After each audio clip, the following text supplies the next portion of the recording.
¿Qué problemáticas políticas de una cierta trascendencia os preocupan a vosotros dos individualmente hoy en el contexto español? Para mí,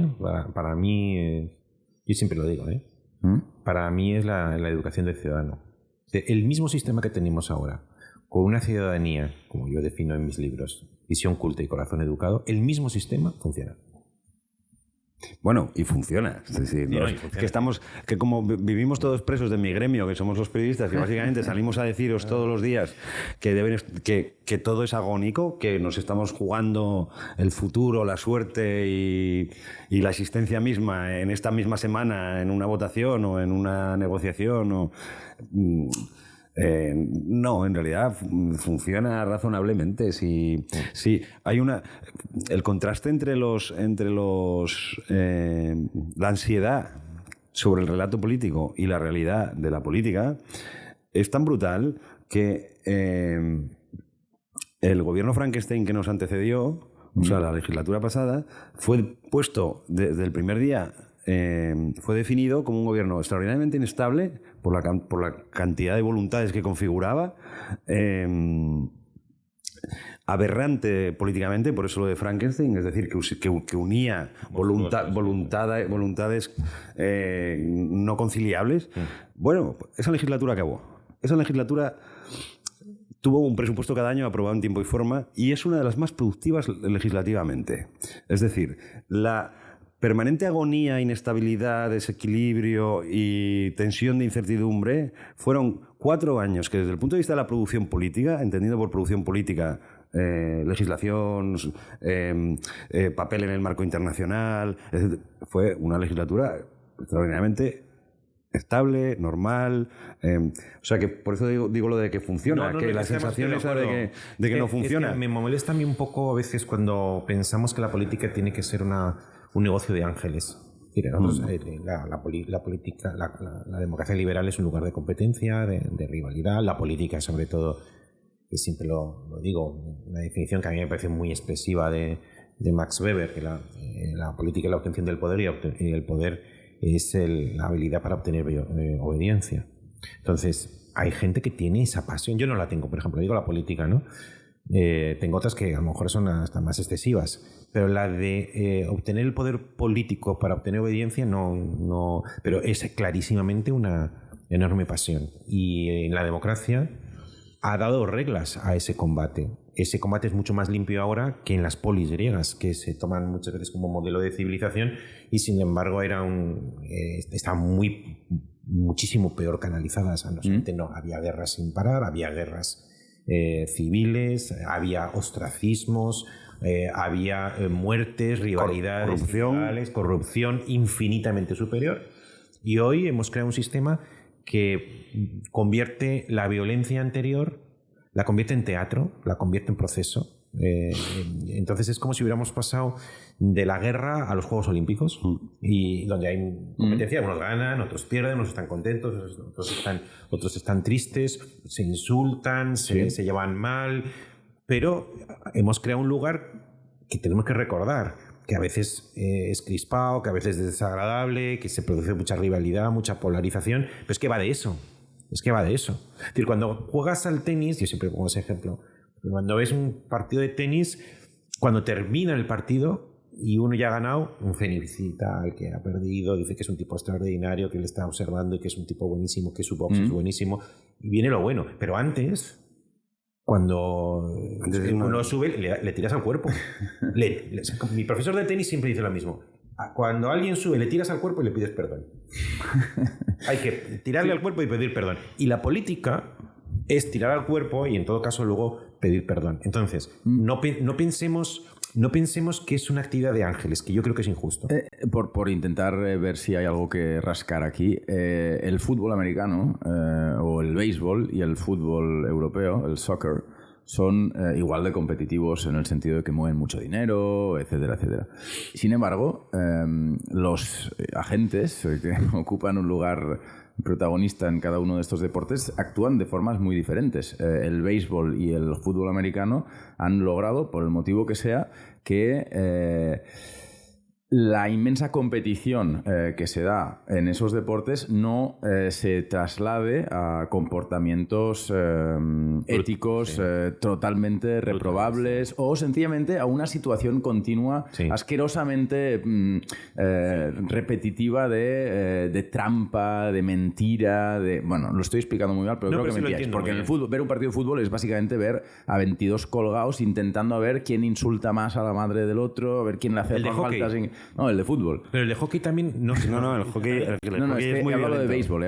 Béisbol, no, porque el hockey es menos competitivo. Lo que quiero decir es que podríamos comprar que la política es competitiva y al mismo tiempo esperar que tanto los señores de aquí como los del Parlamento... Que no haya una Alcorta que le parta la pierna a alguien y que no haya un Neymar que esté todo el día tirándose por el suelo. Porque en el fútbol americano no hay Neymars. No existen. Hay unas... No sé cómo se lo han montado, pero... El otro día me hicieron una... Muy mal explicado, pero... Una entrevista y me preguntaron un poco sobre la polarización. Y la entrevista la titularon más o menos así. Porque yo lo dije. Ella no leo normalmente las entrevistas, pero sí leo los titulares. Y decía algo así como... como todo el mundo, por cierto. No, pero digo las mías propias. No, ya lo sé. Era una broma. De las mías espero que... Yo lo único que hago es mirar... Yo solo miro las fotos. Pero decía algo así como que la lucha, la rivalidad, incluso la crispación, había estado toda la vida. Entonces, me acuerdo que citaba... El concepto de crispación, yo era testigo entonces, porque soy mayor que vosotros, entre el año 91, o el año 93 y el año 96, se acuñó el concepto de crispación. Era cuando Aznar perdió las elecciones y entre el 93 y el 96 se creó una situación muy tensa y se acuñó el concepto crispación. Luego hubo también momentos de crispación relacionados con el último Zapatero. Los indignados nacieron con Zapatero y con Rubalcaba. Hubo crispación con Rajoy, ¿os acordáis que le dieron una torta? Le dieron un puñetazo en Galicia. Había crispación en el ambiente. Es decir, crispación ha sido inherente a la política moderna en España. Para mí, decía en ese titular, pero recuerdo haberlo dicho en la entrevista, lo nuevo es la versión vulgarizada de la crispación. Es decir, hay una crispación vulgar. Una crispación, y yo defino la vulgaridad como espontaneidad no educada. Una espontaneidad no educada. Y eso es lo que quizá hace diferente a la crispación de los años 20 a los anteriores. Hay algo muy vulgar, algo muy primario. O sea, vi el otro día uno del PP que en el Senado le dijo, ven y dímelo. Sí. Pero el otro día también el presidente del gobierno, cuando le acusaron a la mujer de Feijóo, él dijo, y voy a sacar más. A mí eso me parece un comportamiento vulgar. Y el del PP en el Senado me parece un comportamiento vulgar. Y hay en general una vulgaridad que es la vulgaridad de la sociedad que se expresa también en el... Que es la del fútbol, pero que tiene que ver con la institucionalidad que permite o no determinados comportamientos. Al final hay unas reglas que permiten unas cosas y que no impiden y que no permiten otras cosas. Pero Pedro dice que no. Es que voy a optar porque esto no es un problema de este país. Que estamos viviendo un momento en que la crispación o la pugna política se ha desilustrado.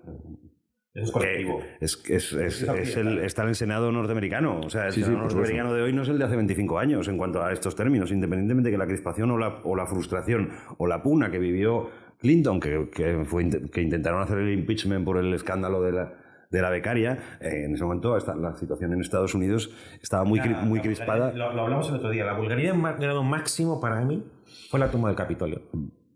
Realmente me impresionó. Es una espontaneidad masiva, no educada, que llega incluso a profanar el Sancta Sanctorum de la democracia occidental, ¿no? Y eso, pero me da igual que estuviera uno con unos cuernos y otro vestido. Eso no me refiero a la manera de vestir, que también, porque tiene algo de carnavalesco, sino al hecho de que una masa con un presidente que alienta, aunque sea de manera indirecta, la toma, que tiene ¿de qué hablamos? ¿De la voz del pueblo o del grito del pueblo? Es decir, cuando el pueblo está educado tiene voz, pero cuando el pueblo no está educado tiene grito. Y ese acto fue un grito, no fue la voz del pueblo. Y a mí reconozco, lo dije el otro día en la entrevista que tuvimos Pedro y yo, a mí me conmocionó, me traumó.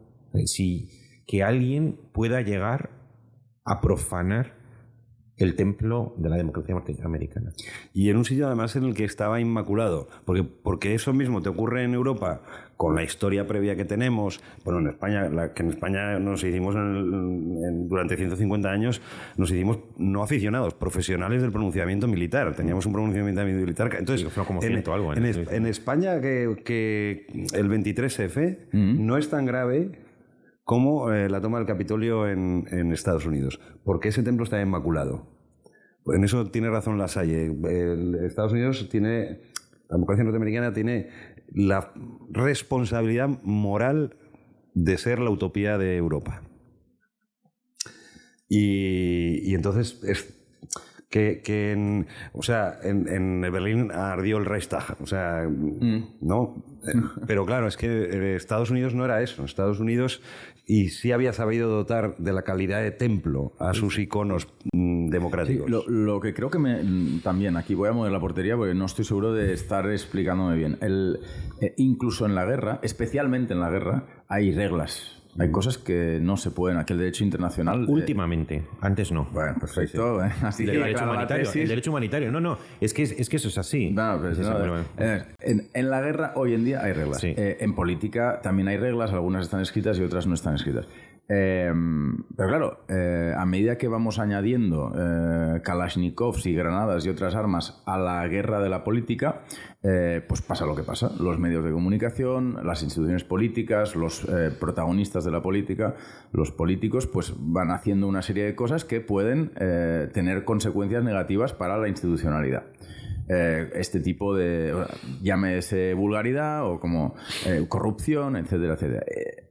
Antes decíais que las cosas van razonablemente bien. Creo que lo que os quería preguntar o lo que quería problematizar es que este contexto, no solo de crispación, sino de vulgaridad y de abuso, de hipercompetición que desborda por todas partes, de tal manera que conduce a comportamientos que luego tienen consecuencias negativas para la institucionalidad, digo yo, tendrá algún impacto negativo en la calidad del ejercicio del ejercicio del legislativo, del ejercicio del ejecutivo, en fin, de la vida pública, de la vida política de nuestro país o de cualquier otro. Bueno, lo estoy explicando otra vez muy mal, pero a ver si hastío y desafección, pero te voy a ir para desdramatizarlo. Tienes razón, o sea, que lo acabamos de decir, que esto ha perdido nivel, se ha vulgarizado, pero simultáneamente en casi todas las democracias occidentales, en unas con más intensidad que con otras, pero todos, y a mí me gustaría que, lo mismo que nosotros tenemos una tradición de que en las Cortes entre gente con un uniforme cada X tiempo a intentar hacerse con el poder, hay otros que tienen otras tradiciones. Nosotros no hemos visto todavía escenas de alguien pegándose en los escaños. Y es una imagen que son imágenes que se producen cíclicamente en algunos sitios, democracias mucho más venerables que la española, que en el fondo es bastante joven todavía. Y no hablo solo de digamos, el extrarradio de Europa, que en Estambul, por ejemplo, pasa, o en Ucrania, pero en Italia o en Inglaterra, esto ha pasado en los 40 años de democracia. Nosotros no hemos visto a un diputado saltando por encima de los escaños para llegar a otro para romperle la cabeza. Y otra cosa más, y es que... Y no quiero decir que tengamos que llegar, ¿eh? O sea, la apariencia de la política y el ejercicio de la política van de la mano, sus calidades van de la mano. Bueno, perdón, Javier, querías... No, que luego tenemos elecciones en España y participamos un 70%. No sé si nos damos cuenta del milagro.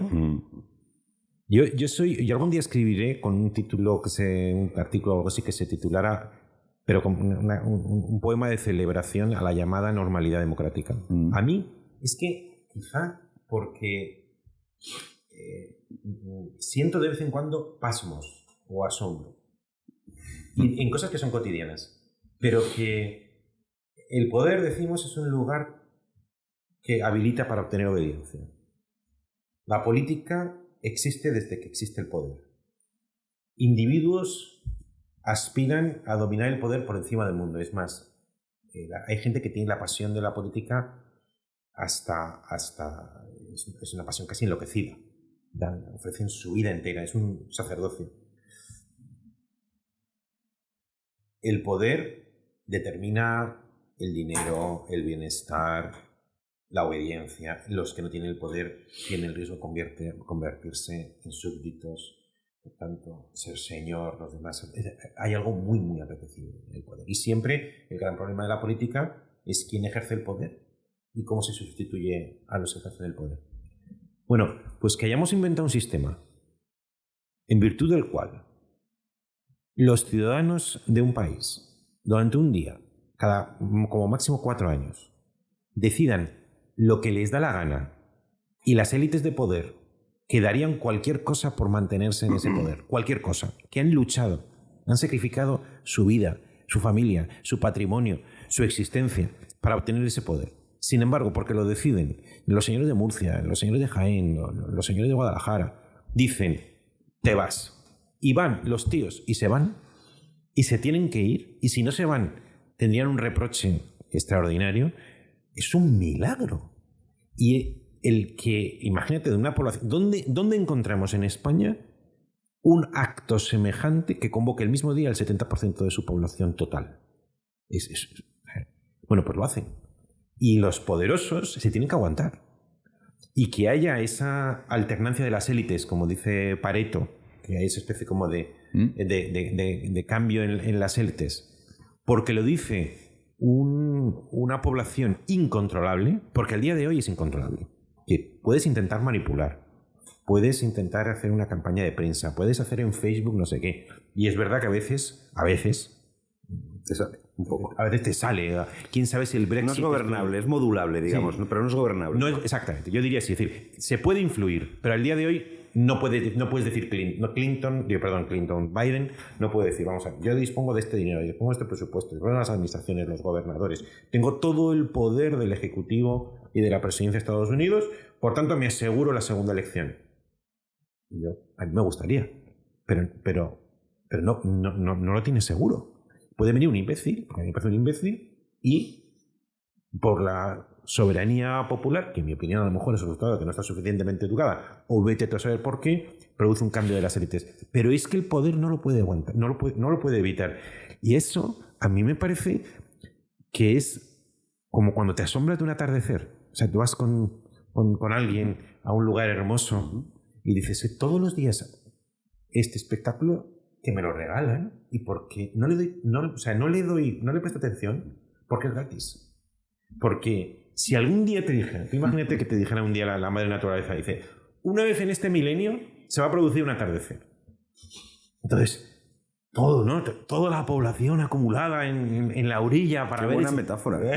Porque nos peleamos por ver un eclipse, y en realidad un atardecer es mucho más bonito. Bueno, un atardecer... Pero el eclipse es cada 50 años. Es un espectáculo absolutamente extraordinario. Yo publiqué un artículo que se llama Prenda del atardecer, que hablaba pero es que lo escaso es bello. Sí, bueno, pero no tendría, ¿no? Lo de Aristóteles... Esto nos pasa, pero lo abundante también. Esto nos pasa... Claro. Esto es valor de uso y valor de cambio, dice Aristóteles. Entonces, dice, el agua no le prestas atención, pero podrías vivir sin agua, ¿no? Es decir, pues no le prestas atención a la... Donald Trump seguro que sí. Se lo preguntas a Trump y dice que sí. Entonces, para mí, las elecciones es lo equivalente a un atardecer.